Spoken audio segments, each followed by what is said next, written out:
Life is not a spectator sport. To be called and to answer without hesitation is the wisdom of every Buddha. Life is not a spectator sport. This is the wisdom of Gurujev. We do not come here to merely watch like stone statues with pigeons sitting and shitting on them. We are here to act, to participate in our life and our life's plan, to live out a destiny, our dharma, and not merely to react like a domino hit by another domino in the chain of fate. To be called and to answer without hesitation is the wisdom of every Buddha, Takun. This means that we do not wait. When we get the message, we hear it and we move. I remember Howard Wills said that what God was to him was intelligence, was higher intelligence. It was a voice inside his head, that little voice of the heart, the quiet voice, that voice that you can so easily ignore, but leads you always to the right place to express yourself, and usually to the hardest place, to the place that you're most unwilling to go, because it is the place that you are most vulnerable. And he said, to listen to that voice and not to act upon it is the greatest mistake that any one of us can make. And if you've ever been in flow, if you've ever listened to that voice and listened to my post on creating synchronicity, then you'd know that everything works out perfectly. One event leads to the other in a perfect divine order, one that you could never synchronize, one that you could never create yourself or plan or anticipate. To be called and to answer without hesitation is the wisdom of every Buddha.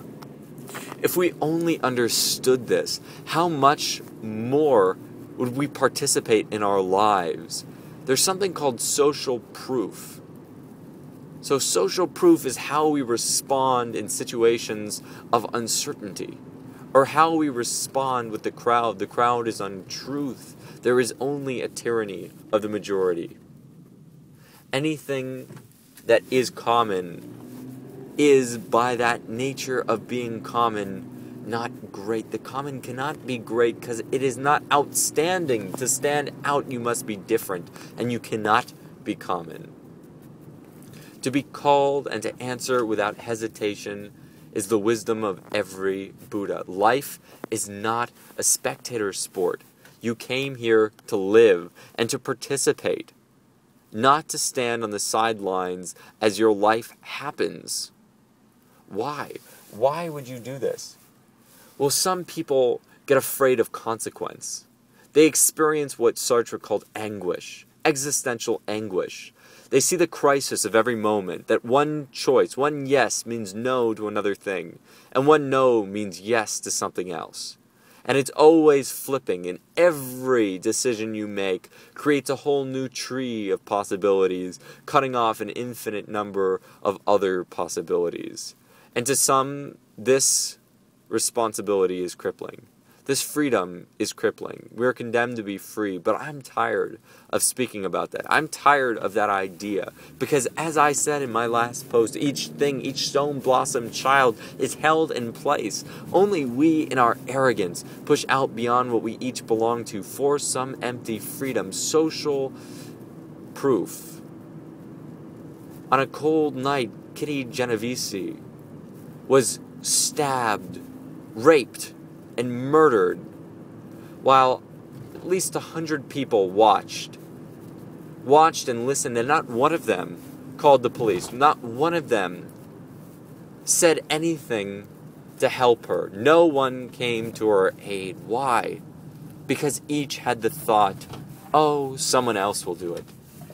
Each took their life as a spectator, watching as the events unfolded, as opposed to diving in and participating and making the leap that they needed to do. My dad never waited in lines, and I hope I've spoken about this before, because he said that's what sheeps do. Waiting. It's a post. Listen to it. Waiting. Why are you waiting? What are you waiting for? Sometimes all it takes is just recognizing that there's another open booth and everyone is waiting in the same line because everyone else is there. If you follow the truth, you will head in a different direction. If you go with the crowd, you will stay still, you will stagnate, and you will die. And that is how it works. Because the crowd moves in fear. The herd herds in fear of what might lie outside of it. But by sticking with the herd, you will never excel. You will never stand out. In order to succeed, you must risk failure. In order to succeed, you must move to the outskirts. You must step onto the ledge and then jump into the abyss out beyond the herd. Your safety zone, your comfort zone. Today, Courtney and I witnessed a woman sitting in the middle of the street after our dance class. She was sitting there. And I turned and passed her, and I said, we should stop. And of course the thought was, no, other people are going to take care of this. I'm sure 1 million people have called the police already. She's sitting in the middle of the street of a busy street of Venice. Hundreds of cars are passing her. She's right in front of security guards. Nobody has called the police. Nobody has stepped up. I'm sure there's somebody. I stopped. Life is not a spectator sport. To be called and to answer without hesitation is the wisdom of every Buddha.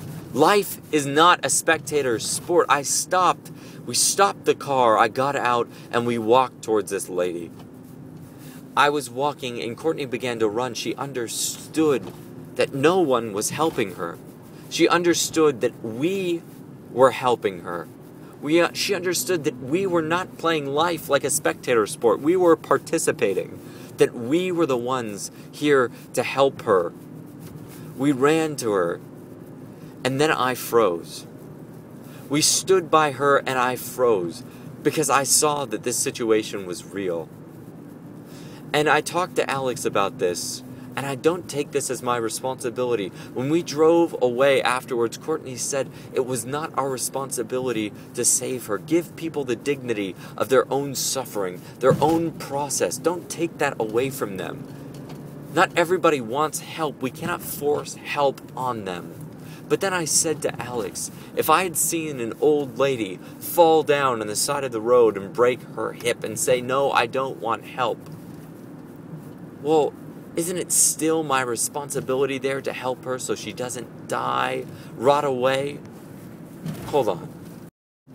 She could be standing there for hours, days, and die, like the man at Badwater who stepped out of his car to make photos of Death Valley and slipped into a puddle of molten mud, his feet melting and then baking and dying alone in the sun. No one there to help him. I wonder if anyone bowed and passed smiling, thinking to themselves, oh, just another tourist while he suffered. Yes, she did not ask for help, but she wanted help. She did not want to be arrested. She did not want to be fined and add to her troubles and her misery. She wanted help. She wanted to be free. And I stood in front of her and I thought to myself, how do I do this? And I froze. And Alex and I just left a Beethoven concert at Ace Gallery.